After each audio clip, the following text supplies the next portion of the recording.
off the break, and I think what she just said right now is basically the theme of the conversation. Now say it. We should never go there. Daddy me.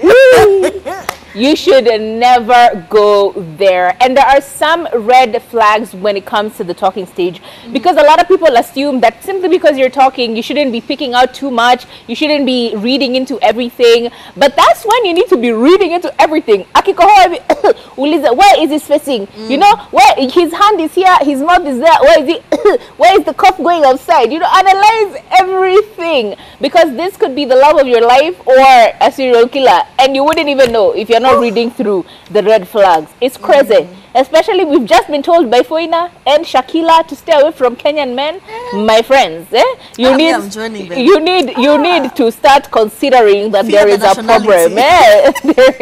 There is a problem. There is a problem with our nationality. Now, some of these red flags can be very subtle. For instance, they're always busy. Hi, do you want to? No, I can't do it today. Let me tell you when I'm free. Hi, do you want to? No, I can't do it. Hi, no, sorry, I'm in the middle of something. Let me call you back in 5 minutes. Like, it's always like they never have time for you. They're always doing other things. They're always in a rush to go somewhere. They're always in a rush. It's always just him leaving and you wanting him and yearning for him, or you wanting her and yearning for her.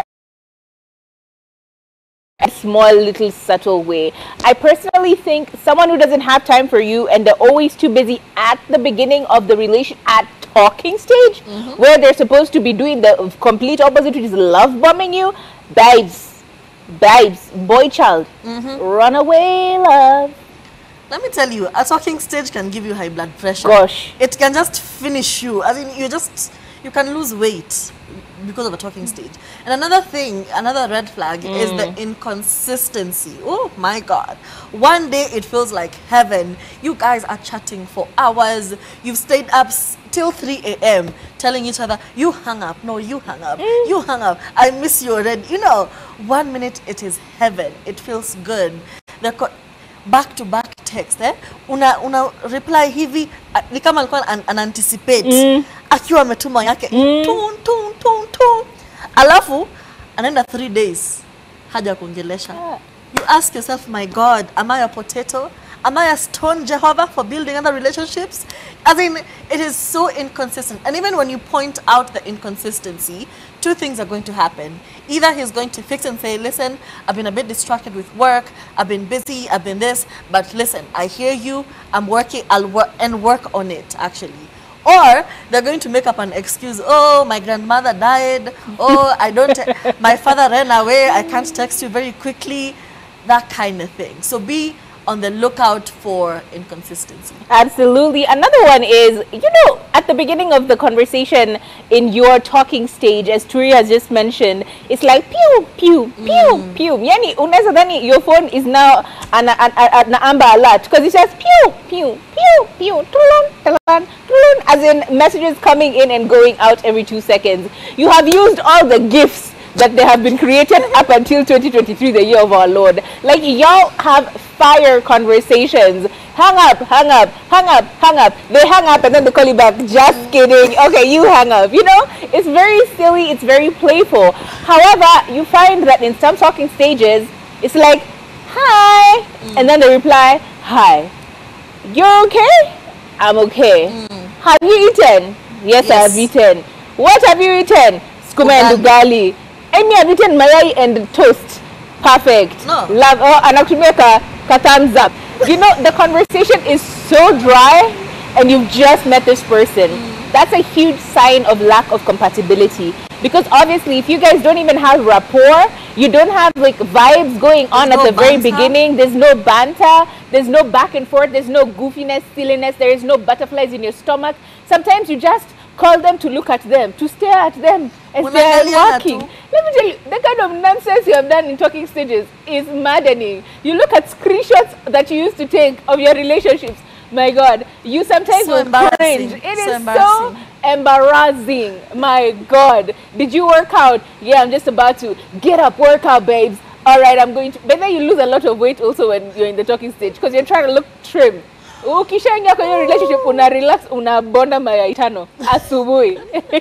Ni kama wewe ni mtu wa mjengo. Let me tell you, if you guys don't have banter in your conversations, yeah, it's a sign that you guys are not compatible, so just leave it alone. And also if they come off very strong sexually very soon. We met today. Hi, how are you? Nice to meet you. Thank you for giving me my phone number. And you know, in the talking stage, you're getting to know somebody. Yeah. Favorite color, but you ask the, you know, instead of what's your favorite color, it's something like, what's the color of your nipples? What are you wearing to bed?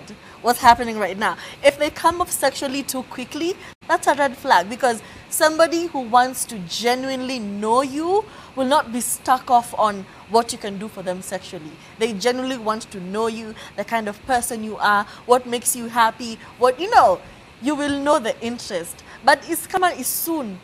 2 minutes into the conversation, show me your bunda. What are you wearing to bed? Big batty girl. Let us FaceTime. Thin waist, thick thighs. If that's the conversation, let it go. Or they're sending very sexual memes. Yeah. You're like, what? Where did we were talking about the weather? Where did this come from? Ati, you know, the weather gets me feeling some type of way. It's raining right now. Instead of asking you, babe, did you carry an umbrella? Can I pick you up? Can I send you cab money? Don't get trained on sweetheart. They tell you, it is so cold right now. Can you come over? I wonder what you look like wet. You know? After you've been rained on, how do you look like? Gosh.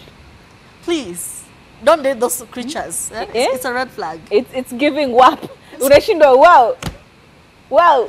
Aki, babe, I'm stuck in the rain. I'm stuck in town. There are no matatus. Wap, wap, wap. Huh? I'm in a wet earthly place. Kuja nikupatie joto. Kuja nikupatie joto. Ew. What do you mean? Ew. What do you mean, sir? Ew. Moving on to the last one that is a huge, huge, huge red flag is every single person. Every time any words come out their mouth that are in reference to another person, that person was the villain. And I think the way that they do this is to emotionally manipulate you and to put you in a position where you're like, by the way, you're so wounded. Oh my God, let me heal you. Let me take care of you. I can fix you. Leave it. Leave it alone. How is every other person in this story a bad person? Isn't that person, isn't your person the common denominator? Yeah, the problem. If they are the common denominator and they don't want to check themselves as I am the problem, because sometimes it's truly honest that yeah, they were in really bad relationships and the other people were villains, but like, are they checking themselves before they start to a smear campaign over their ex? Additionally, how do they treat people, random people? You've gone to the restaurant, and I think Turi has mentioned this many times. You've gone to a restaurant, you've sat down, and someone has given you really good treatment, and they don't even try to tip. Ama kumwambia, eh boss ilikuwa tamu. You know, kuja hapa, hii unaniletea ni baridi. Yeah. You know, they talk to restaurant waiters horribly, like abrasively. They talk to other people, like drivers, wale wa taxi driver. You've been picked up and tumekuwa tukingoja hapa for 10 minutes. Pitia hii njia. Why are you using? You know, they're very abrasive to other people. Guess what? At some point, that is going to rub off, and it's going to be you on the receiving end of all of this energy and all of this violence and all of this very odd treatment. So always make sure that they're treating other people well. Otherwise, at some point, it's going to come to you. And yes, I know these sound like small little things, but trust me, you can get very traumatized very easily, very quickly, if you do not look out for these signs. Is there something about your partner that was actually a green flag? And because these are red flags, green flags are like a go sign. So what was a green flag? What does it look like, so that at least someone can know before we leave? Kindness. You know, look for somebody who is kind to you, even when they are angry. Even if you've put them in a very weird position or something that will just warrant a lot of anger and a lot of lashing out. If they are level-headed enough to put their anger aside, to put their frustration aside, and talk to you in a kind manner. You know, just a lot of kindness. Or you're ranting. You've said something, they're like, listen, I want to listen. I want to hear what you're saying. I can't hear you when you're talking to me like this, you know. Maybe lower your voice a little bit. Let's have an adult conversation about this. Something simple, you know. And this is the thing my mom used to always tell me. Always date somebody who is kind. Somebody who is kind goes a long way over somebody who's obsessed with you or somebody who's deeply in love with you. But somebody who is kind will always stay kind. Even when they're angry, when they don't love you, when they don't like you, they will still stay kind. Absolutely. For me, a green flag was how he would present me to other people. Like, honestly, I didn't know I had such an amazing life until I had someone else describing it. Oh yeah, she's a radio host, a TV host. She actually has an amazing show right now. Like, he would talk me up to people. I'm like, wow. By the way, I do all of these things, but I've never looked at them in that way. You know, you That's look like me. this accomplished babe. You're like a boss babe who has her stuff in order. You know, he would make jokes in the most cute way, because it's not like he's trying to embarrass you. It's just like he's trying to make the joke. You know, some people make a joke at your expense. Like the guys, we were talking about this on a show the other day, and we said like a guy you'll be driving them, and then later on they'll come and tell all their friends, like, huyu hata ni wale wa mama wajuangi kuendesha gari. You know, it's so mean how he says it. But in other way, I remember the first time I almost drove into a ditch, because I used to have that problem where if I'm driving and I'm looking this way, the car is going this way. So the way he would tell this joke, up until now, I laugh. Like, it becomes funny. It was an embarrassing situation, but he makes it out to be so funny that it's like you no longer feel embarrassed about it, and it makes you feel good in front of other people. So that representation, that even if you're not there, you always know he will have your back, that is a green flag. So if you see some of those things, like you've just gone out with this person on a date and they say something nice to some friend that you just met in the mall, or like, yeah, this is so and so, she's actually a very nice person, she works at such and such, she works harder. Those accolades, that's a keeper, babes. That's a keeper. And I think that wraps up our show. But before we go, we need to shout out somebody. Okay. We need to shout out Kathomi for making the roads a bit safer recently. Hey. As in, she has really improved. I have really improved. Say for today, the rest of the days, she has really improved. She's been working hard. We have not had Nduthis complaining. Hey. We have not had, oops. Jagongwa. She has even been parallel parking in one go. Is this you? Hey. Had a scratch motor. Hey.